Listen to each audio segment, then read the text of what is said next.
Chapter 14. Returning Home. Norman, Oklahoma. Our next stop. Normally, I would have never considered preaching at the University of Oklahoma because by the time we left Alabama, the school year was practically over.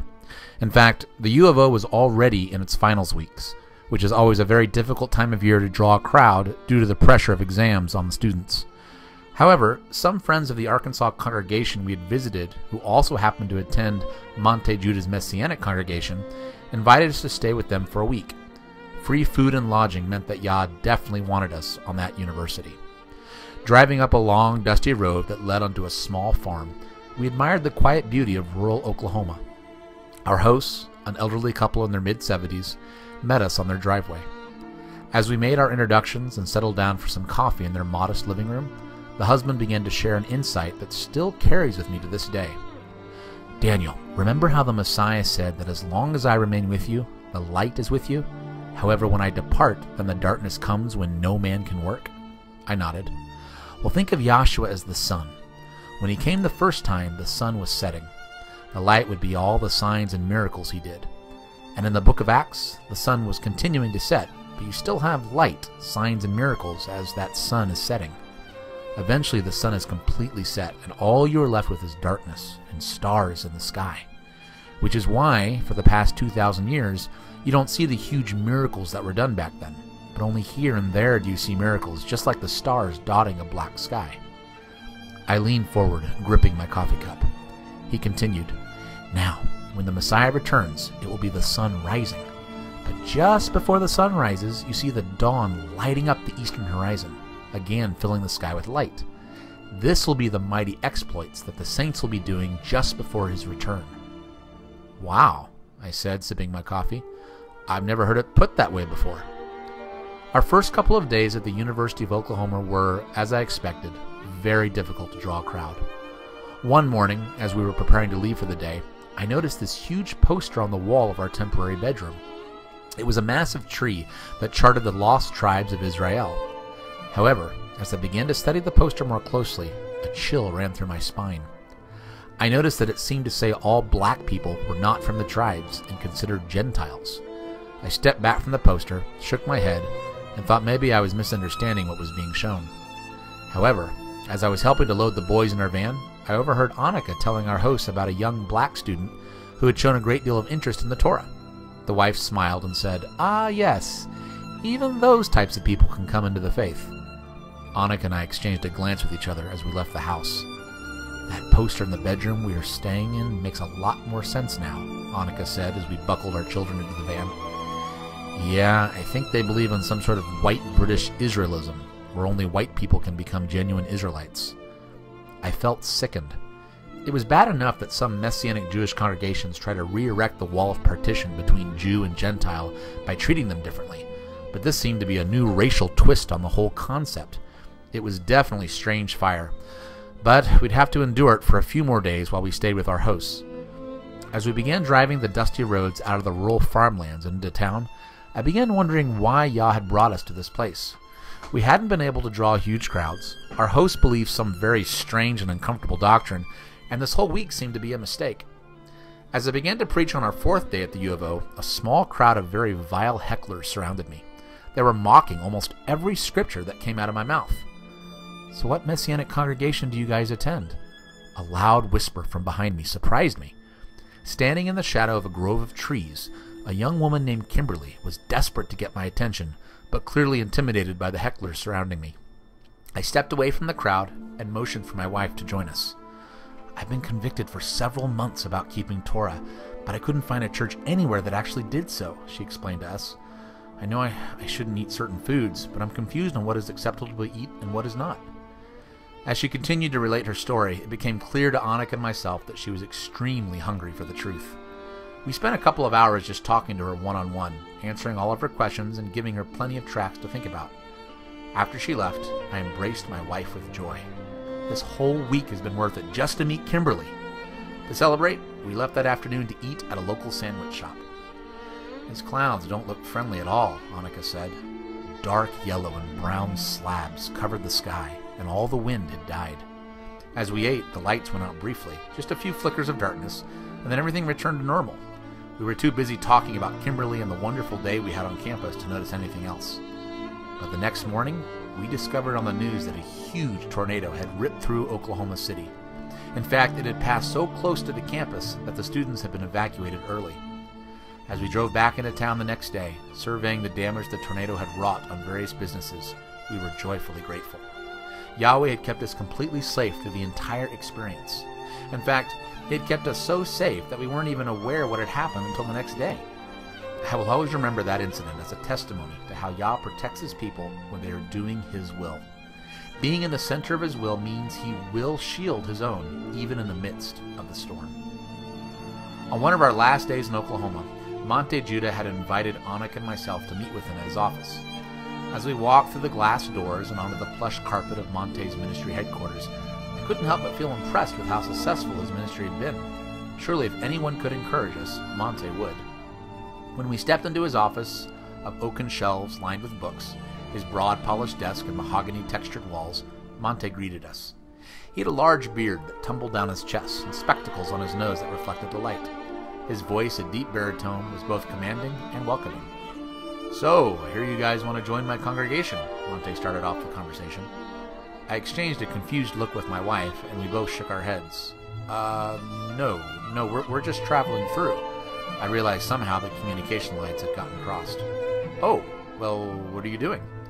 I began to explain to Monte exactly what Yah called us to do, recounting the various campuses we had preached at and the amazing ways the Spirit had moved. "So we're kind of like missionaries for the Messianic Jewish movement here in the United States," I concluded. Monte stared at us for a suspended moment. A long, deep silence filled the room. He sighed and shook his head.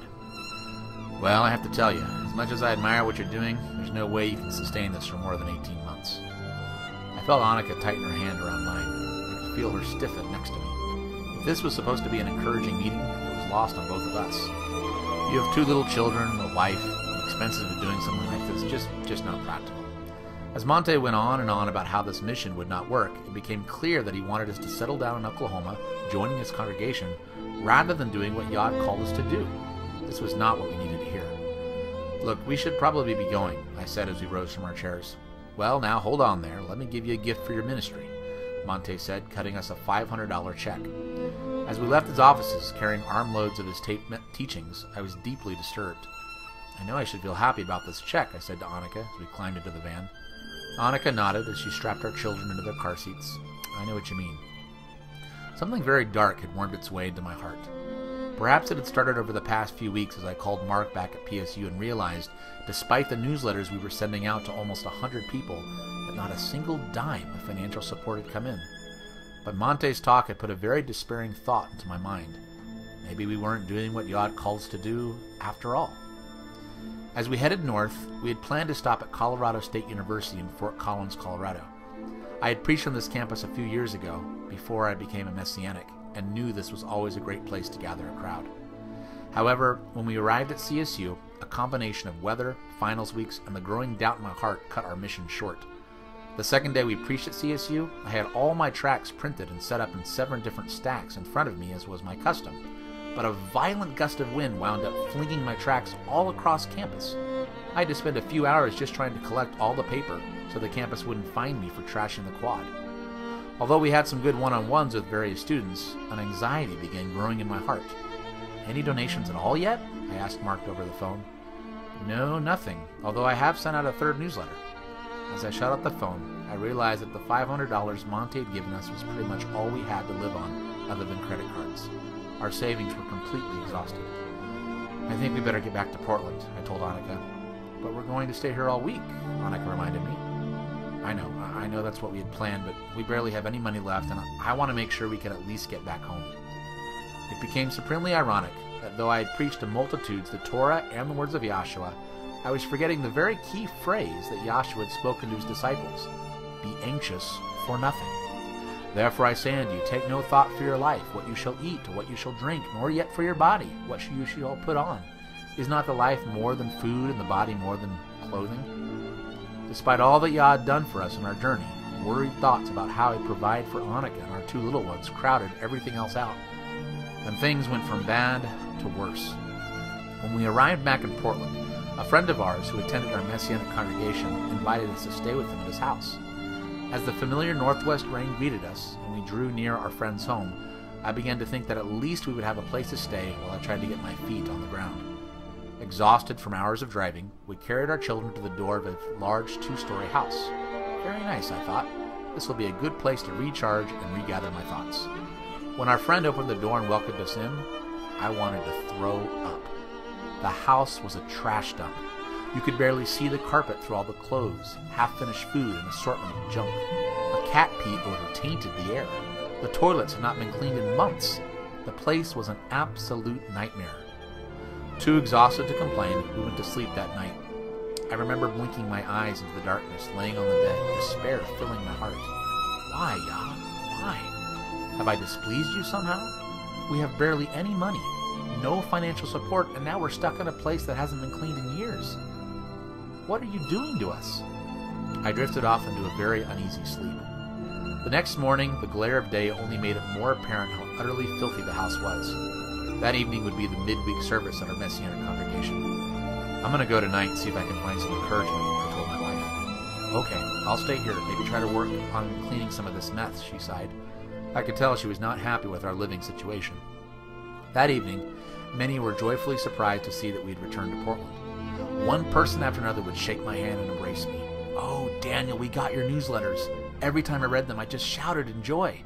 Daniel, thank you so much for the newsletters. What an amazing testimony. And another person, wow, that was amazing what happened at UCLA. And another person, incredible testimonies, Daniel. Dozens and dozens of people kept telling me how encouraged and thrilled they were at our preaching exploits. Yet not a single person had offered a dime of financial support. Bitter thoughts began mixing with my anxiety. I wanted to shout out to many of these people. Well, if you are so blessed by all Yah has done through us, why don't you help us out? But I kept quiet.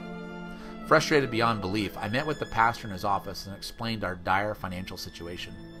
As he handed me a check for $25, he patted me on the back and said, Daniel, I think maybe now Yeshua is really going to start using you. I wanted to crumple up the check and throw it in my pastor's face. This pastor whom I loved and trusted was basically telling me that up until this point, Yah had not used me at all. As I drove back to our home that night, tears filled my eyes. I couldn't hear Yah's voice, and everything seemed to be imploding around me. This was not the return home I had expected. A few days later, as Anik and the boys were seated around a dirt-encrusted dining room table, eating from dishes that had finally been washed after months of sitting in the sink, I stared at my wife. Frustration, bitterness, and growing anxiety filled my heart. Yah must be punishing me somehow, for some reason, something I can't figure out. Suddenly, Annika burst into tears across the table. She didn't say anything, she just cried. She didn't have to say anything. This was all wrong. I reached over to hug her, but I was so lost in my own despair, I don't think I was able to offer the comfort she needed. Over the coming weeks, I tried to figure out a business I could start.